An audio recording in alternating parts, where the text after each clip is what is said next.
Hello and welcome to the Labyrinth of Grisaia, the second of the first Grisaia series, and the continuation, in a way, to the Fruit of Grisaia. So, Labyrinth of Grisaia is built up way differently than the Fruit of Grisaia in that it's not a main story that then branches out into smaller side stories. Let me show you.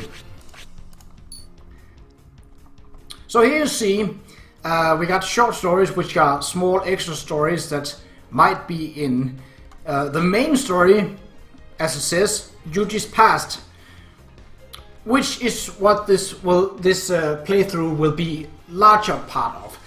But I think we should start with going through the after stories. So let's do that. Let's start with Yumiko.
People can always change.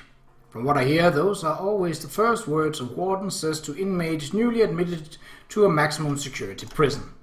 Even ward people who grew up in the worst possible conditions, raised since birth to believe that human lives are all but worthless, can reform themselves through sheer willpower.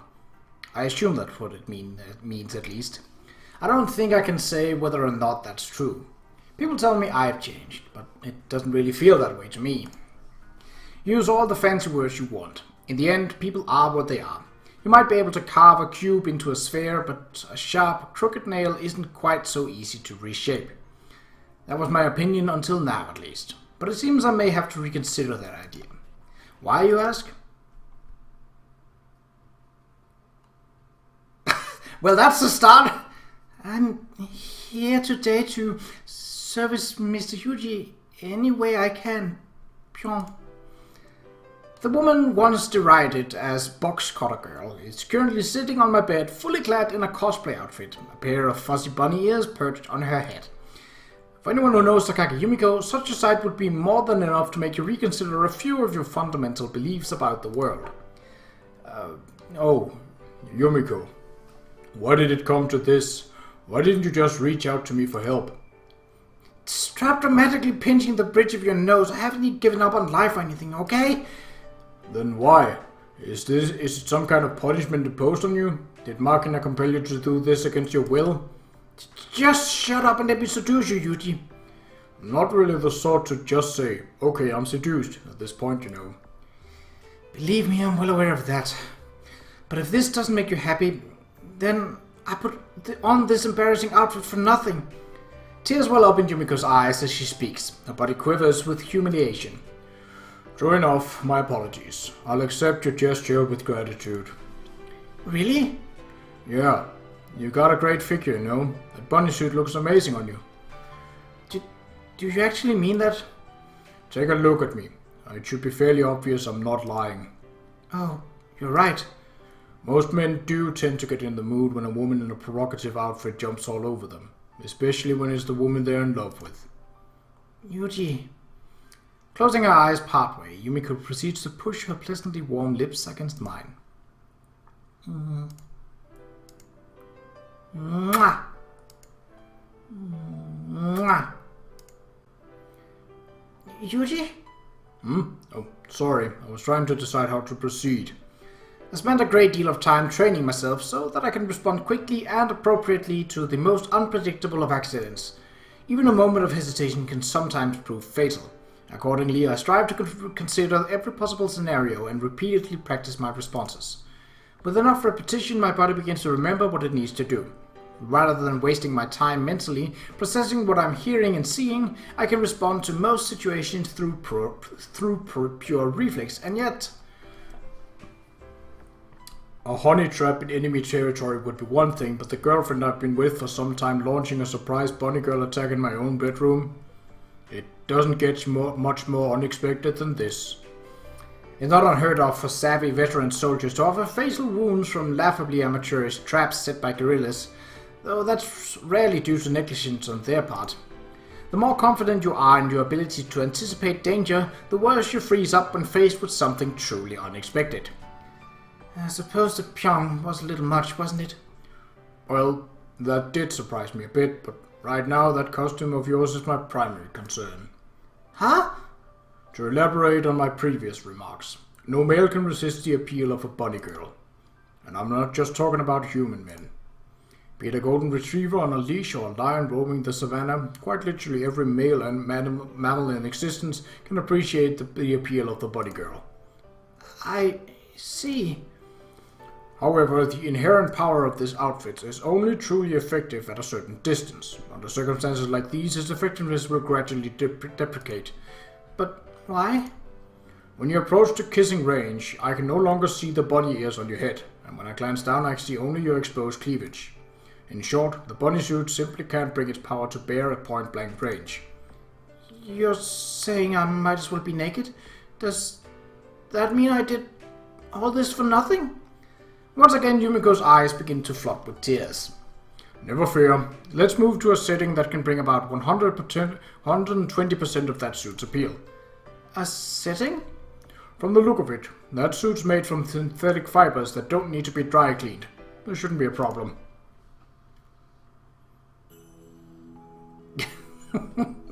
Well, we're starting right off on the fanservice train. Choo-choo! Is this the setting you were talking about? The bathroom? Indeed. This doesn't just apply to bunny suits, but when you soak an outfit that isn't designed to get wet, its sexiness increases significantly. Here's a simple example. When a blouse gets wet, you can see through it. Oh, I think I saw a scene like that in a video the other day. Well, I was actually thinking of a certain summer day when the two of us got caught in a thunderstorm, not some video on the web. But if I were to explain this, I think Yumiko might express some concerns regarding where my mind was at the time, so I decided best to keep the thought to myself. In any case, my explanation seems to have been relatively convincing. With a small nod, Yumiko takes the shower head firmly in her hand. Alright, here I go. Water sprays out of the shower head, then rains down on Yumiko's body. Yeah! Unless they got caught in a sudden evening shower, people generally don't get soaking wet while they're still dressed. And of course, it's even rarer to subject yourself to such a drenching. This simple little scene feels surprisingly extraordinary. Ah! Yumiko squirms as her soaking wet bunny suit clings tightly to her body. Large drops of water slide down her subtle skin before slipping into her cleavage. Taking a shower with that thing on must feel a bit strange, judging from the way she keeps wiggling around. It makes for an indescribably stimulating picture. Every movement of Yumiko's body leaves me captivated. You're not saying anything. Am I doing this wrong? Oh, sorry. Just mesmerized. That's all. Huh? What? it that much then? Yeah. Her face flushing crimson with embarrassment. Yumiko averts her eyes from mine, but her gaze soon stops somewhere else. Yuuji. When she peers back up at me, Yumiko's eyes seem even wetter than her costume. Yuuji? At the inviting sound of her voice, I found myself approaching Yumiko, completely indifferent to the water soaking me. And the two of us fall together to the tiled floor. Yuuji? Clearly in a good mood after our shower, Yumiko hugs my arm tightly. If it were anyone else, I'd react to such clinginess with a quick shove to the forehead, but this woman happens to be my girlfriend. Until very recently, we were living a stressful life on the run, but with the help of our friends, we managed to oust the Sakaki Michiaki from his position as the East Beach Group's CEO. Through that victory, we gained ourselves a bit of peace and quiet. Yumiko understands exactly how precious that prize it really is, so when I see a smile like this on her face, I can't bring myself to ruin the moment. Still, no matter how much she hates him, Sakaki Michiaki is Yumiko's father, and instead of reaching for anything like mutual understanding, they severed all ties from each other. I know that's weighing heavily on her mind. Of course, I'm aware that this isn't the time to bring that particular subject up, but there is still something I need to ask you, Yumiko. What? Oh, Susan said we'd be having eggplant mapo tofu for dinner tonight. We haven't even had lunch yet, you know. Then, is it about earlier? It should be fine. I'm fairly sure today's a safe day. That's not it either. Interrupting Yumiko's desperate attempts to change the subject, I reach out and grab her firmly by the shoulders. I want to know why you felt the need to put on a bunny girl suit and attempt to seduce me. Well, does it really matter that much? As the victim, I think I'm entitled to an explanation. Alright. From what Yumiko tells me, it all began 2 days ago. So, they're coming out with cosplay-type lingerie this year? Hey, Amani, I know Tiger Girl's amazing a magazine for the more aggressive girls, but can you really even call this underwear? Well, it's not going to provide much support for your breasts, that's for sure. You go for lingerie like this specifically for the lewdness factor. Lewdness? More like straight up indecent exposure. And they're insanely expensive too. Is everyone just getting fooled by the underwear companies or what? Not necessarily. This sort of accessory can be the perfect way to spice it up when things start getting stale. Then you don't really need him, do you, Harmony? You seem like the type to get through dudes quickly. What kind of woman do you think I am, anyway? Oh, and of course Yumiko would overhear that. Oh, something wrong, Sakaki-san? You're just standing there. No, I merely happened to be passing by. Sure, you were listening in on our steamy girls talk, weren't you? You really are a pervert, aren't you, Jen? I told you, I was only... I got it! Yeah? I'm going to leave this copy of Tiger Girl, the carnivorous woman's Bible, right here. Huh? Should someone happen to borrow this magazine, use it however they please and return it with some fresh stains, I won't say a word. What? Excuse me, what on earth are you... Oh, come on. We know how to read between the lines. It's been a while since you and Yuuji have done it, right? How did you know that? Just between you and us, Sakaki-san, you get pretty loud. Thanks to that, everyone knows exactly how many times you go at it per day. Alright then, save me the trouble of trying to hide it, I suppose. Yep, I mean, before you even started going out with Yuuji, everyone knew you were a horn dog who spent half of your time hoarding porno off the internet. You did? Well, yeah, but that's not really the point. What I'm trying to say is, we're glad you and Yuuji are back. Huh? Well, you know, when you guys finally came back after a year, it sort of hit me. It's just not Mihama Academy without all 6 of us, right? Accordingly, we've been burning with the desire to show you two some love. Susan? Susan? So, anyway, Sakaki-san, take a good look through this magazine, then give Yuuji a surprise to remember. But is it even possible for me to surprise them? Oh, but of course, you only need to become a tiger. A tiger? Me? For any girls out there wondering why your boyfriend just isn't in the mood, try jazzing up your outfit to bring out the beast in him. Hello there, Sakaki-san. Brazenly reading pornography in the dormitory lobby, are we? I am not. How long have you been there anyway? Not long at all. I happened to spot you as I was coming down the stairs and reflexively executed a silent approach. A silent approach? What on earth was the point of being so stealthy about it? Well, wouldn't it be awkward if I interrupted you in the middle of your fun? Just what kind of woman do you people take me for? Do you really want to know? No, thank you. In any case, Sakaki-san, is that magazine in your hands Tiger Girl, the periodical for the aggressive modern woman? Well, yes, that's right. So it really was pornography then? Fine, have it your way. It's pornography. Yes, that's right. I'm a pervert who shamelessly reads pornography in the dorm lobby. What about it? Sakaki-san, you've grown so much, it brings a tear to my eye. Pardon? When we first met, you were as sharp as a knife, or a box cutter perhaps. You cut at everything that touched you. But seeing you now, giving open voice to your perversions, I find myself imagining exactly how splendid your love life must have been in the time you two spent apart from us. Kumine-san, really? I apologize. It seems I took my little joke too far. It seems like you've changed as well, you know, and not exactly for the better. Perhaps, but if so, I think you're the one responsible, Sakaki-san. What? It's been a year since we've spoken like this, after all. I simply can't help getting a bit carried away. Yeah, you're not fighting fair.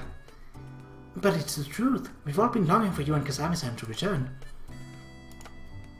On that note, please allow me to repeat this once more. Welcome home, Sakaki-san. I'm back. What a surprise! I didn't expect your reply to be quite so adorable. What is this? Susan was bad enough. Are you all teasing me to entertain yourselves?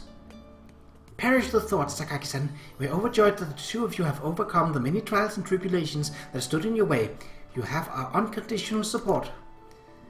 Really? Absolutely. Were it your desire, Sakaki-san, I would bring you the very moon that shines in the night sky. Well then, if you're that eager, perhaps I could ask your opinion on something. Do you have any thoughts on, well, ruts? Rutting, is it? Well, it's a word with a rather erotic ring to it. No, I meant getting out of ruts. You know, finding a way to get things interesting again. I see, if that's the case. Okay, cosplay is the way to go. Matsushima-chan? I mean, you're a Kudera, right? Throwing some tsundere in the mix isn't gonna have much effect. I hadn't even considered adding a tsundere element, but you're saying it wouldn't work? Not a chance. The tsundere alone is a delicate balancing act requiring advanced skills. You couldn't possibly manage to juggle Ku and Sun simultaneously. I'm sure you'll get the hang of that balancing business eventually, Michiru-sama. That follow-up was really not necessary, Sachi. Anyway, if you can't change your personality, then try change your appearance. The porn mag says the same thing, right?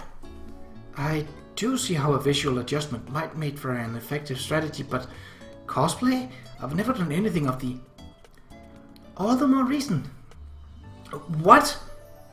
You're well known as the person with the most common sense in Mihama, Sakaki-san. Should you, of all people, engage in cosplay, even a textbook male tsundere like Kasami could not possibly remain indifferent. You think so? Why, of course. He'll be quivering in his boots. I guarantee it. In that case, what sort of costume do you think I should wear? If you're doing this, you might as well go all the way, right? Meaning what, exactly? You know, ditch your usual grandma look for something that shows off a lots of skin. Grandma? For example, how about something like this? Pretty daring, right? Wait, isn't that one of those so-called bunny girl outfits? Yep, that's right. You got pretty big breasts, so I think you'd look good at one. Well, maybe, but it really seemed like a bit much.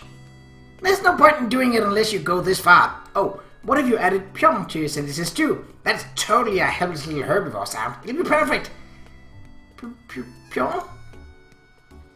Please still yourself, Sakaki-san. This is all for Kasami-san's sake. I have the tiger. No, heart of the rabbit. Heart of the rabbit? So you proceeded to buy a bunny suit on the internet and then launch your attack. I see. Well, after returning here, we haven't really done anything since that first night. I was worried you might already be getting tired of me, Yuuji. It seems likely this incident was the result of the other dorm residents egging Yumiko on. After finally overcoming the problems that tormented her for so long, she's obtained a measure of peace. But peace is so new to her that she can't help but feel uneasy. It's the same way I felt when I first entered Mihama Academy. If Yumiko's going through the same thing now, there's only one thing I can tell her. Hey Yumiko, remember when we went to the amusement park together? Do I remember? I'll never forget it as long as I live. Well, that makes things easier. Everything I said that day was the truth. I'm really truly grateful that I had the chance to meet you, Sakaki Yumiko. If the two of us ever break up, it's probably going to be because you get sick of having a clueless blockhead like me for a boyfriend. Don't say that! I'll never get sick of you, Yuuji. Then there's nothing to worry about, is there? Huh? Whatever else you can say about me, I'm not the sort of man who'd spend a year on the run with someone just for the hell of it. Yuuji! The instant I finish my sentence, Yumiko leaps into my arms. By now, the warmth of her body is familiar. The comforting pleasure it brings me is proof enough that my feelings for her are perfectly real. Yuuji, Yuuji, Yuuji! Almost like a kid hugging their favorite stuffed animal, Yumiko buries her face in my chest and sniffs her nose loudly. Seems like I've managed to convince you, huh? Yes, you haven't changed, have you? You're still the kind man I fell in love with. Like I keep saying, I'm not a kind person, but I'm glad you're a little less anxious now. Feeling your warmth like this really does put my heart at ease. So, could we stay like this for just a little longer? Sure. I don't have any particular plans for today, so nuzzle away to your heart's content. Well, if you're offering, maybe I'll stay like this all day. When she's in a romantic mood, Yumiko can sometimes be surprisingly childish. But when I think about the possibilities she's making up for all the affection that she was denied in her youth, I can't help but spoiling her a little. In any case, your cosplay this morning wasn't half bad. Really? Yeah, that Pyong business wasn't bad either. I think I'm finally starting to understand the concept of moe. In that case, shall I do a bit more? You up for it? Well, yes, as long as you want me to, Yuuji. In that case, I don't have any reason to decline. Go right ahead. Alright then. Welcome home, Yuuji. Pyong. Yeah, that isn't half bad. You mean it? Sure. Cute isn't usually your thing, so it's got some real novelty value. Can you keep it up for a while? I see. Okay, well, if you like it that much. I really, truly love you, Yuuji. If you don't tell me you love me too, I might just die of loneliness. Pyong. Ugh. What the hell? There's a strange itchy feeling in my heart, and my hands are clenching themselves into fists. Is this the famous Mo I've heard so much about? I love you, Yumiko. Huh? I can't believe you said it so brazenly. Is this the power of the bunny? Alright then, next up. Let's try something a little more provocative. Tonight, I'm going to turn into a naughty little rabbit and gobble up your carrot. Pyong! Sorry, don't mean to interrupt while you're having fun, but do you have a minute? Susan? How long have you been standing there? Since welcome home, Yuuji, Pyong, or thereabouts. That's practically the entire time. I figured something funny was gonna happen, so I started recording with my phone's camera, but oh boy, did I ever hit the jackpot this time. I mean, wow. It's been a whole year since you two ran off together, but I didn't know you'd gotten this friendly. They say a little travel can do a pampered girl a world of good, but man, Yuuji's matured in some pretty freaky ways. Well, I won't deny it. Years certainly can change someone. Huh? Sakaki-san, you seem surprisingly calm about this. I'd probably have run off screaming if someone saw me like this, to be honest. I don't have any reason to be flustered. That was a perfectly ordinary bit of romantic quality time, after all. Perfectly ordinary, huh? Indeed, as you said yourself, Susan, the two of us are quite friendly. Okay, but that Pyong thing? I don't think there's any point following up about this, Savani. Human-chan's totally blinded by love at the moment. More importantly, I'd like to hear why you two stopped by, if you don't mind. Oh right. We just wanted to let you know that lunch is ready, that's all. I see. I do apologize, Susan. You always end up making food for everyone.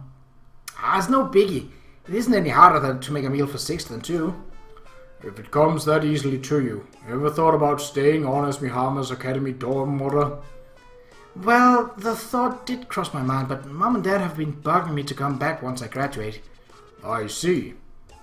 In any case, I'll definitely be hanging around the dorm for the rest of the year, so I'll make sure to take good care of you all in the meantime. Right, appreciate it. Well then, Margaret and I will be heading back now. I'm sure you're aware, but don't waste too much time flirting. The food's gonna get cold. We'll make sure to keep that in mind. Phew. As our two friends leave the room, Yumiko sighs and shakes her head as if to clear her mind. Honestly, I was kind of expecting her to go bright red when Makina started rubbing it in like that, but somehow or other, she handled that with complete composure. I'm sorry, Yuuji, but would you mind getting me some water? Sure, no problem. It's a bit odd for Yumiko to ask for help with something she could do herself. A bit puzzled, I received a bottle of mineral water from the fridge and handed it to her. Thank you. With a slow, deliberate gulp, she proceeds to drink the bottle dry. Oh, we're back to the amazing chibi moments that this has. I mean, if this whole story was made in this chibi scene, I'd love it even more. But it's so great for breaking the tension and setting everything, just putting it on a pole and just be like, haha, it was a different pole. Well then, let's begin packing at once. Pardon? Not only did they see me in that shameful state, they preserved it in front form of the digital media. Now there's no way I can live here any longer. Calm yourself, Yumiko. I understand how you feel, but our friends just saw us playing around a little, right? You call that playing around a little? It isn't pleasant for me to admit this, but I don't think I've ever gotten that carried away before in my entire life. Being seen in that state would have been highly problematic in itself, but I'm positive that video will soon find its way to Kumina-san and Matsushima-san. Before long, they'll all be laughing at me. Well, I can't deny the possibility. And that's why I have no choice but to leave. And that's why I have no choice but to leave this place immediately. Now that I think about it more carefully, this is probably the reaction I should have expected from Yumiko in the first place.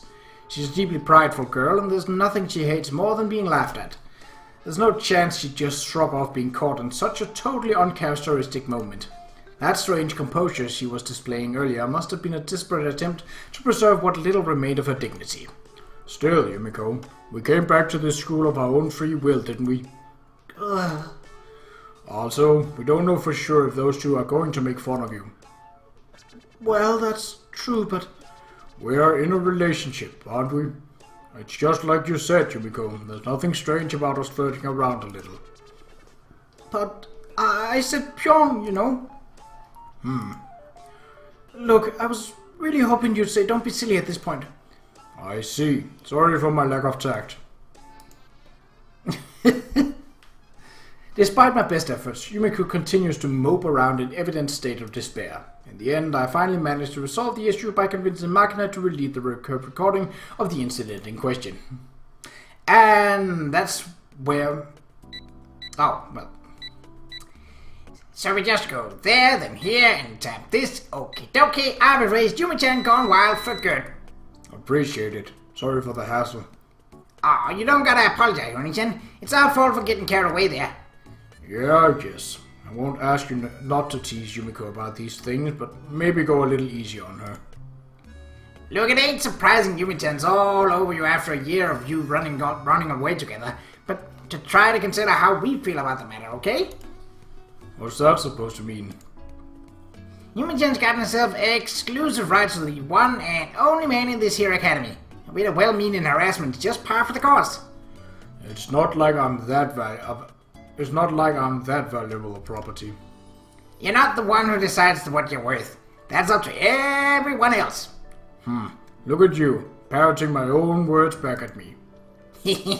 Well, to tell you the truth, we're basically just stupid having to have you guys back again. I see. So with all that in mind, I hope you'll overlook the occasional teasing session. There really is no alternative, huh? It's the least you can do for your delicate lady friends, don't you think? When you frame it that way, it's hard for me to argue. I'm gonna get back to helping Harmony then. Before she turns to... I forgot the squeaky shoes. Oh, this is gonna be an amazing ride. Woo! Before she turns to re-enter the building, Machina offers me a surprisingly respectable salute. Somehow her back seems to project more strength and confidence than before. I don't think it's just my imagination either. They've probably been through a lot in their own right. Although we didn't learn this until later on, this dormitory was placed on the East Beach Group surveillance. I will never get that straight. Surveillance when Yumiko and I first went on the run. Considering all the trouble we put them through, Machina's probably more than justified in asking for a little slack. I finally found you. Oh, Chizuru. I couldn't find you in your room, so this is where you were? Sounds like you've been searching for me. Is there some kind of emergency? I wouldn't say that, but there's something I want to discuss with you. Would you mind accompanying me to my office? A consultation, eh? I'm willing to offer some assistance, but I won't be any help if you need advice on your romantic dry spell. Don't say anything about that. Please don't treat me like a lonely old lady. Oh, really? Finally getting some action, huh? What? Same old, I guess. Wait, never mind that. Just come along. Oh, poor Chizuru. Sorry, I'll hear you out seriously now. Settling down onto Chizuru's overly comfortable sofa, I straighten my spine and wait for her to begin the conversation. Well, look at that. It's not like you don't know how to be a gentleman. Just wish you'd act that way a little more often. Sorry, Chizuru. Whenever I see your face, I can't help wanting to tease you. Nice try, but you're not going to fool me with that nonsense. With an effort of will, I managed to prevent myself from commenting on the predictable blush that spreads across my principal's cheeks. Anyway, the matter I wanted to discuss concerns the administration of Mihama Academy. Wait, are they reconsidering the decision to close this place? No, the decision to close this school has already been finalized. Evidently sensing a hint of excitement in my voice, Chizuru responds slowly and carefully. I see.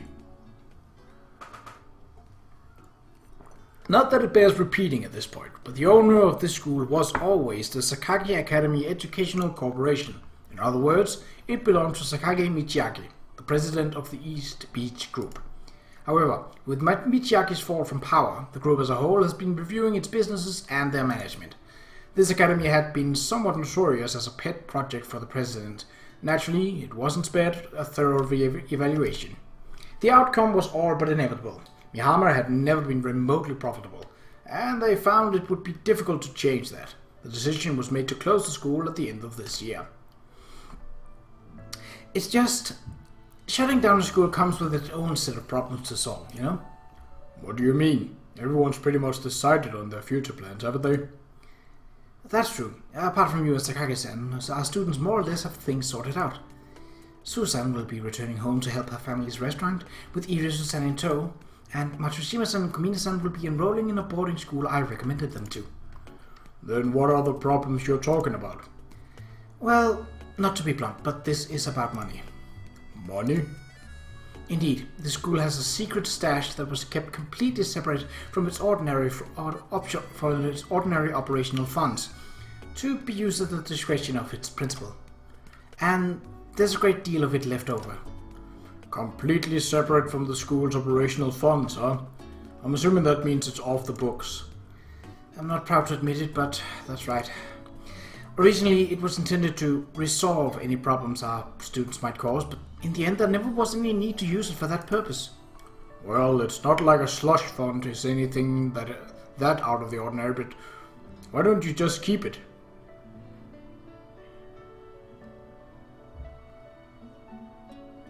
You worked your butt off for this place after all. I think you should take a look at the actual figures before you say that. With a little sigh, Chizuru passes me a bank book. The numbers inside it are alarmingly large. I see what you mean. You'd have to be pretty gutsy to pocket this much cash. Right. I'd like to use it for the good of our students, since that was its intended purpose. But I was wondering if you had any good ideas. In that case, I think you're asking the wrong person for advice. Oh? I really am, aren't I? The company provides me with everything I need for my work. Oh, sorry about that. And my current lifestyle suits me just fine. I can't even think of anything I'd want. Right, it must have slipped my mind, but you're the sort of person who'd willingly trudge from Yamanashi to Mishima Cape on foot. Still, none of that applies to anyone else in this place. In other words, you'd like to solicit suggestions from the others? Yeah, they're modern kids, you know. I'm sure they can think of a few ways to blow some money. Right. Their lives were turbulent enough to land them in this strange remote academy of ours. But even so, my classmates are definitely more familiar with modern society than I am. On top of that, they're all young women. Whether it's in pursuit of their studies, fashion, or entertainment, I'm sure they have countless ways to put that cash to use. Chizuru's got an absurd amount of money to hand out, but I expect even that wouldn't be enough to satisfy all their desires. Well, let's see here. I could go for a nice user-friendly MP5K model gun with the optional red dot sight, of course. If I was able to purchase a high-quality 6-band bamboo broom, I believe my daily cleaning would be all the more enjoyable. Guess I'd go for a dishwasher, maybe. Just bought myself a new oven set last year, after all. I see. I suppose I was a fool to expect anything of you people. Oh, what the heck? First the guy asked us some random question, now she's sighing in our faces. Model guns are insect cages and stuff. Model guns and insect cages are the stuff healthy boys' dreams are made of. Look, Markedon, however scrawny you might be, you're still technically a girl. Whoopsie daisy, I totally forgot. Don't forget something like that. How about you, Michiru? I was kind of expecting you to start shouting out ideas right away. Shh! Pipe down for a minute. I'm seriously torn between investing in stag beetle larvae and wagyu click calves. Sorry, but I think those are both complete scams. No, they aren't! Stag beetles are totally valuable if you raise them right, and Japanese beef is super profitable. Remind me to never trust Michiru with a large amount of money. He's totally the type who'd buy boxes of pox with the money her mom gave her for lunch. I don't believe I've ever seen more than 5,000 yen in Michiru-sama's wallet at a time. Why are you all looking at me with pity in your eyes? If you give me some of that cash, I'll double it and pay you back in no time. Hear that, Yumiko? It's the #1 red flag that someone's terrible with money. Remember it well. I'll make a note not to pick up the phone if Matsushima-san calls me a few years down the line. Hey! You! Don't go using me as a negative example and answer the phone if I call you, alright? Please? From the looks of things, it might be rather difficult to use up all that money. So this stash of yours must be pretty big, huh? I'd say so. Even if I was to buy you 100% of the things you just mentioned, there'd probably be plenty of change left over. Oh, I see. Yeah, that's a bit much to handle. You've been sneaking all that money out of the school coffers? You're one naughty lady, Chizu. Don't make me into some kind of villain. This money was given to me at the very start. Anyway, what about you, Yumiko? Any good ideas come to mind? Well, I've been thinking about how we might use it ever since you asked, but off the top of my head, I can't think of anything I want. Oh, I get it. You already got the number one item on your wish list, right? By which I mean Yuuji. I didn't say anything of the sort. But you're not denying it either. Well, I mean, as her sentence stutters to a halt, Yumiko blushes from ear to ear. It isn't every day you see her poker face fail this spectacularly. Our man's got some real talent when it comes to teasing. Your girlfriend certainly does love you, Kasami-san. I'd say so. I mean, she dressed up like a bunny girl for me. Yuuji! Okay. We all know you two are crazy about each other, but try to control yourself in public, Yumi Pyong. Anyway, thinking up ways to use leftover money kind of makes this feel like graduation, doesn't it? A graduation? Come on, didn't you do something similar when you finished grade school? There's usually some money left over in the field trip fund, so everybody decides on a gift to leave the younger students. Oh yes, I do remember that. I think we decided to buy a new curtain for the school stage. For some reason my class ended up getting a totem pole for the courtyard. What the heck is a totem pole? What? Have you seriously never seen one? They're pretty good for carrying books around it and stuff. Michiro-sama, I'm afraid a toted bag isn't quite the same thing. Graduation, huh? Apart from Amane, Mihama's student body won't actually be graduating. We are technically withdrawing or transferring. Still, in the sense that we are stepping out of a familiar environment and into a new stage of life, I suppose it's graduation of sorts. Soon enough, everyone will be following their own path away from here. Yumiko and I haven't decided on our own course of action just yet, but there's a good reason for that. As Takagi Michiaki's daughter, Yumiko's probably going to be caught up in the messy, protracted aftermath of his misconduct and downfall. This time, she doesn't want to be powerless in the face of adversity. She's already begun self-directed curriculum of study. If nothing else, our remaining time here offers a chance to recharge for all the challenges ahead. I think that goes for all of Mihama's students, really. Soon enough, we'll have to say goodbye to this place.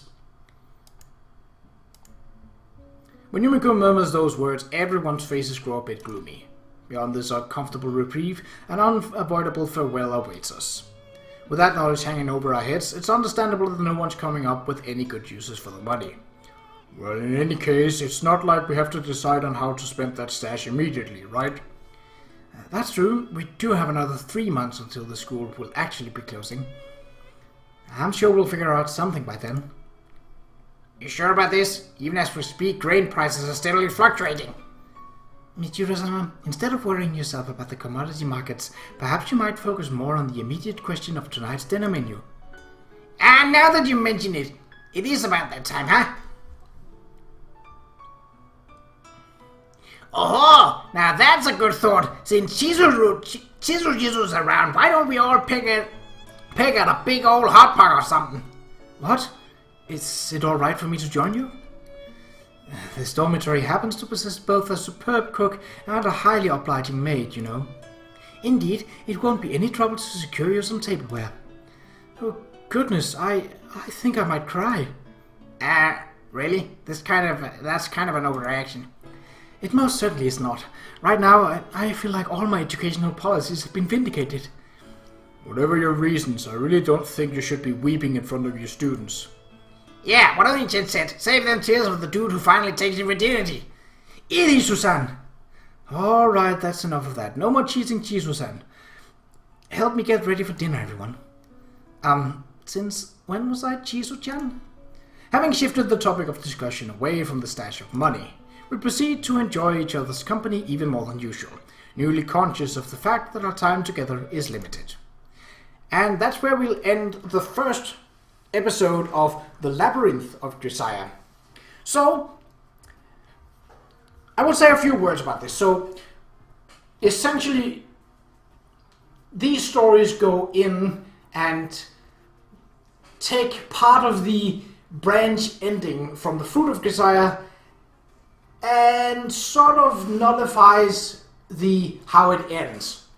So, where Yuuji died of cancer at old age as a grandparent in Amane's story, he won't be doing that in this, and so on and so forth. Things are slightly different in this. That's when I first played through it. That was actually rather off-putting, because I had the feeling that, well, this was a direct sequel. So I figured that, well, it would pick up where the story left, or it would go before what happens in the Fruit of Grisaia and tell the story of how all the students came into Grisaia. But it didn't do that. So I was a bit in two minds about it. Anyway, until next time, take care.